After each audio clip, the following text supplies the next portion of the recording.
Advent and Christmas invite the Christian community into a wonderful time of imagination. Mary and Joseph, Bethlehem and shepherds, a newborn baby and a manger, normal people, places, and things involved in an extraordinary moment in time. So extraordinary, in fact, that artists have been trying to depict this scene for centuries. In my imagination, I see Mary and Joseph in Luke's Gospel coming to Bethlehem prepared to stay for several weeks or even a month or two if necessary. Mary is pregnant, traveling slowly with frequent stops so that they are not making a fast trip down to Bethlehem and back. More than likely, they brought supplies to make and set up a camp so that they could stop for the night when they were tired. Upon reaching Bethlehem, they found that the normally small town was inundated with visitors who had come also to get registered for the Roman census.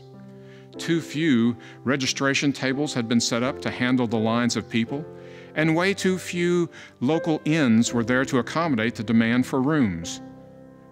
All of this left many people outside for the duration of the registration process. Many of the residents could possibly have been taking in distant relatives, but the rest were setting up campsites all around the surrounding outskirts of town. This young couple joined the throng out in the fields, finding an open space to set up and to wait. Each day thereafter, they would try their luck standing in one of the lines, finally to get their names on the rolls so that they could be attached to the appropriate lineage and to declare their occupation. At some point, Mary goes into labor, with either Joseph or a midwife assisting in the delivery, and Jesus is born, probably in the tent. And rather than lay the newborn on the ground after he is cleaned up, Joseph borrows a feed trough from one of the neighbors to lay him in. Later, sometime that evening, angels show up to shepherds with wonderful news about a special birth that had just occurred. The only way to tell which baby is the one is finding the one lying in a feed trough.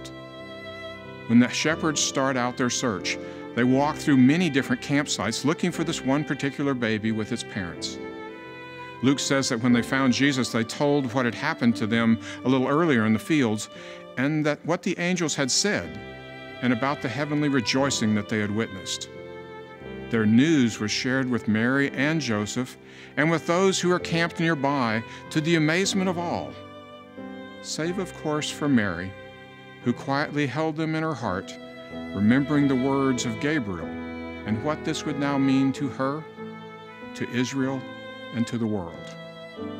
After the required time of 8 days, Jesus is circumcised and named there in Bethlehem. Still later, they take Jesus on to Jerusalem to be presented before the Lord as the firstborn male child of the family. It was only after finishing this observance of dedication that the family heads back to Galilee and to their home in Nazareth. Their trip took time and intentionality to accomplish. 2,000 years later, we want to celebrate the extraordinary and often overlook the ordinary. But God has always worked more in the ordinary than in the extraordinary. Like Mary and Joseph, we too want to take time and intentionality to imagine and celebrate this simple yet extraordinary birth.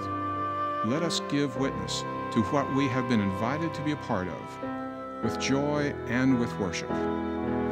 Community Christian Church in Richardson is always open and welcoming to ordinary folks who seek to celebrate an extraordinary moment of God with us.